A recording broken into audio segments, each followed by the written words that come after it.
City credit card usage was once again at the top of the agenda at the La Follette City Council meeting that took place last night. The issue came up for the first time several months ago when Mayor Mike Stanfield broached the subject and provided a copy of credit card invoices for some charges which had been charged by Council Member Hansford Hatmaker and then Interim Administrator Cade Sexton. The charges amounted to less than $500 for Sexton and Hatmaker. During a previous workshop, Council Member Bob Fannin said he planned on making a motion to provide guidelines for credit card and per diem money usage. During the council meeting, Fannin made 3 different motions regarding the use of city credit cards. The first motion approved was to provide guidelines for credit card and per diem money used. Before any per diem money is issued or spent, it must be approved by council, Fannin said. The motion carried, with Hatmaker voting the only negative. Fannin then made a motion to approve the trip to Nashville in March for city council members who decide to go. Hatmaker asked City Attorney Reed Troutman if that was legal. He replied yes, and the motion carried. Fannin's third motion started a few fireworks when he asked that Sexton and Hatmaker repay funds to the city. We looked at all the trips and expenses over the last 2 years. There was some charges that were somewhat reckless, the Memphis and the Gatlinburg trip.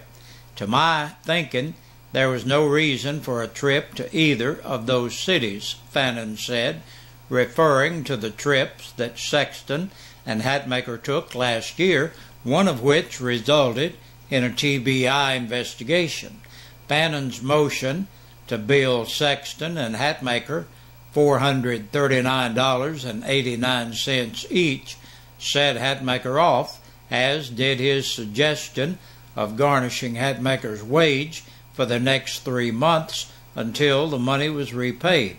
Hatmaker asked the mayor if he could comment on the issue. I have never been responsible for a credit card.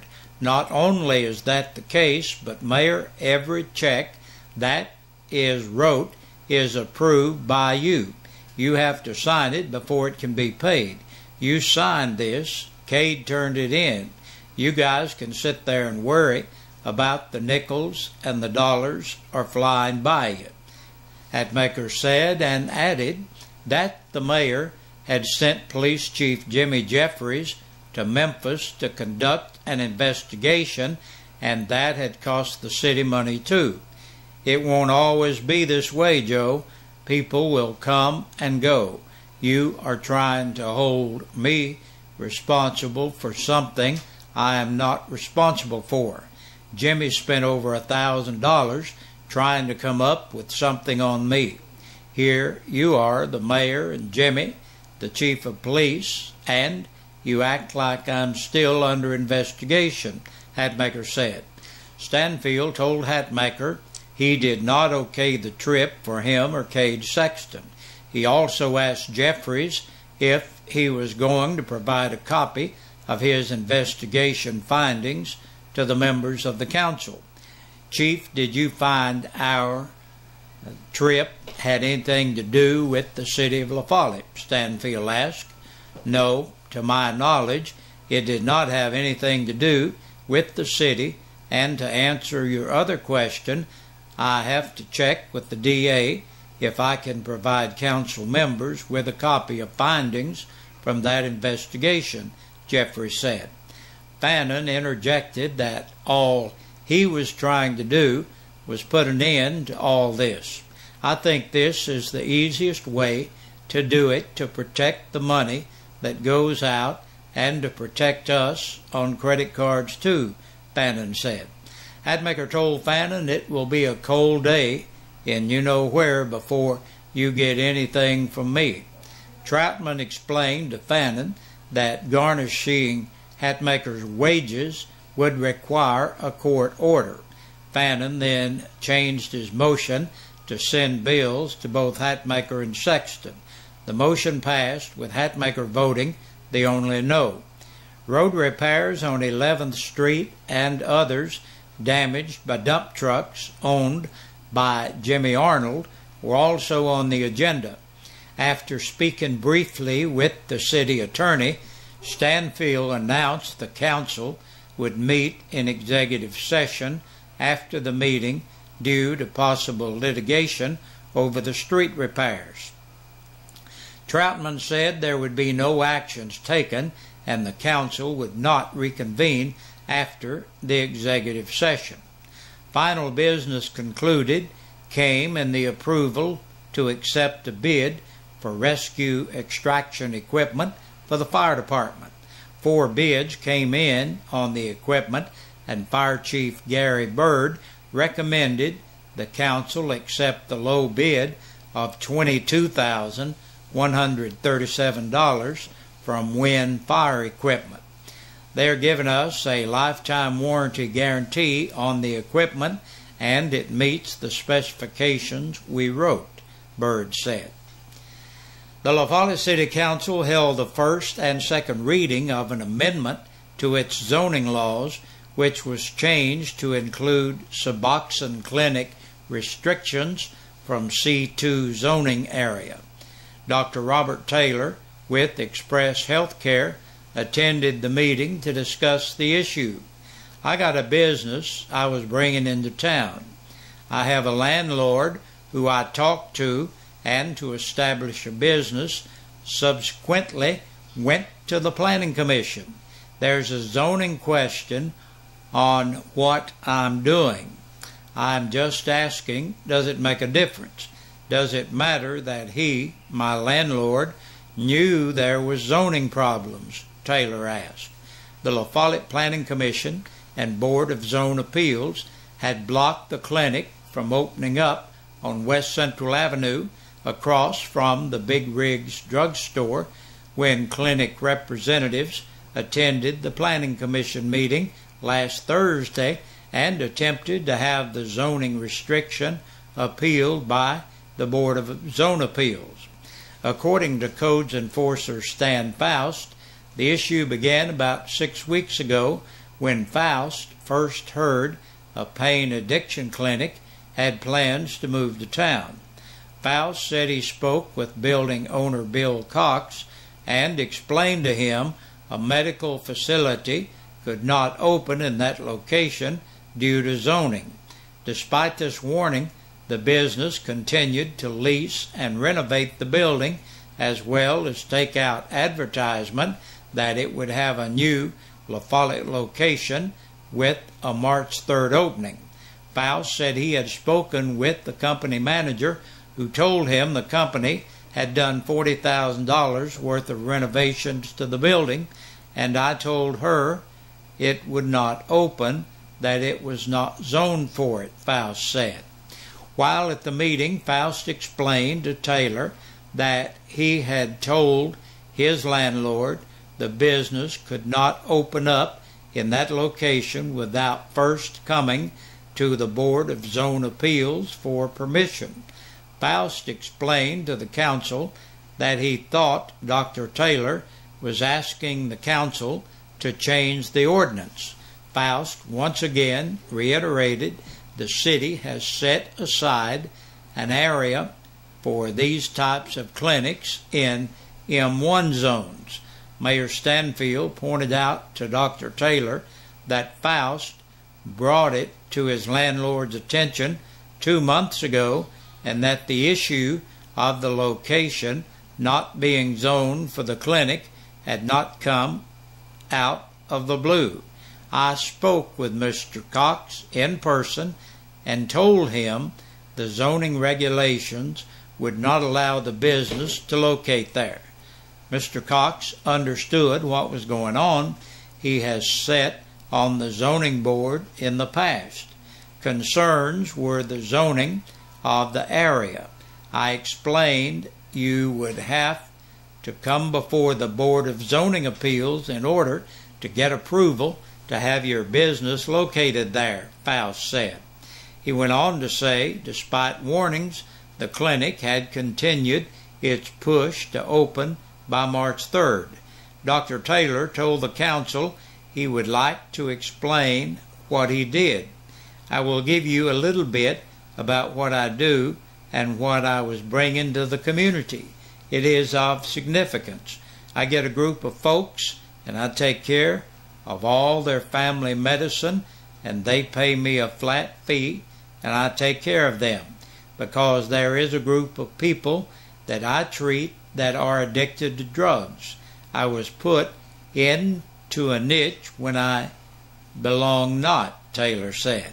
Council member Stephanie Grimm asked Taylor, out of 100 patients, what percentage was drug addicted.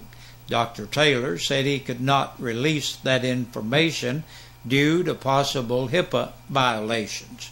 City Attorney Reed Troutman explained he had spoken with other legal counsel and that basically you have a zoning ordinance that puts pain clinics, methadone and Suboxone clinics into one. Vice Mayor Joe Bollinger made the motion to amend the ordinance and Fannin seconded. The motion carried unanimously. According to Faust, it is not that the city wants to prevent these businesses from opening up in the area, but the rules have been established and M1 is the only area zoned for these type of clinics. According to the mayor, M1 would place the clinics on Old Jacksboro Pike or on East Memorial Drive. After the meeting, Stanfield said he was glad the ordinance had been amended and that not only would it block the current Suboxone clinic from opening up off West Central Avenue, but would also prevent any other clinics from going into the area as well. According to the Campbell County Sheriff's Department, a Speedwell man was arrested on drug charges after something he threw from his vehicle hit a patrol car traveling behind him. Earl Adam Howard, 29, was arrested on March 1st after a deputy stopped his vehicle after observing something fly from Howard's vehicle and hit his own car. After searching the car, deputies located 2 used syringes in a cheese curls bag in the vehicle. A household spoon with a spongy white substance was also found. Howard admitted to deputies he had injected Anopana prior to being stopped. He was charged with possession of drug paraphernalia, arrested, and taken to jail. And that's our news for today. We'll be right back with the press release from the Sheriff's Department. 6 people have been booked into the Campbell County Jail in the past 24 hours. Michael Anthony Ayers, 22, of Highway 297 in Newcomb, for theft of property between $1,000 and $9,999. 33-year-old Katrina Nicole Bolton of North 13th Street, La Follette, for second offense of driving on a revoked or suspended license, violation of the seatbelt law, and violation of the Tennessee financial law. Dennis R. Inman, 44, of South Massachusetts Avenue in La Follette, on a capious and bond, a capious bench warrant, and unlawful possession of a prescription. John Glenn Ward, 47, of Jacksboro Pike, La Follette, on a capious bench warrant. 25-year-old Benjamin Aaron Watkins, of College Park Road in La Follette, for DUI, possession of drug paraphernalia, violation of the implied consent law, and driver's failure to exercise due care. And last today, 30-year-old Travis David Williams of South Highway 25W, La Follette, for possession of drug paraphernalia. And that's a look at the news. Thank you for joining us. We appreciate it, and we want you to join us back here again tomorrow evening. Hey, Big Josh with you on this Wednesday evening, looking at our birthdays and anniversaries. Our birthday and anniversary club is brought to you by your friends here at WLAF and Eastside Pizza and Deli, located in the Food Line Center. Hey, if you've never been up there, check out that great pizza they have, and they got some other food. It's fabulous. Stop by and check it out. You'll be glad you did. Tell them you heard about it right here at WLAF. Today's birthdays, Kendall Davis is celebrating. Happy birthday, Kendall. Lime Cook is 1 year old. Happy birthday, Lime. And Joel McLean celebrates today. Happy birthday to you, Joel. And Diane Daniel is 27 years old. Diane, happy birthday to you. And Jeremiah Wilson turns 6 years old today. Happy birthday, Jeremiah. And Reverend Bruce Wallace turns 60 years old today. And Bruce, this is from your wife, Rosalie. Happy birthday. And we hope all of you have a great day today. Now listen, if you're celebrating your birthday or your anniversary, we'd love for you to get your name in here, because that's how you qualify to be in the drawing that we have each Friday. And you would be eligible at that point to win a birthday dinner for two or an anniversary dinner for two from your friends here at WLAF and Eastside Pizza and Deli, located in the Food Line Center. Good Lord willing, I'll see you tomorrow at about this same time.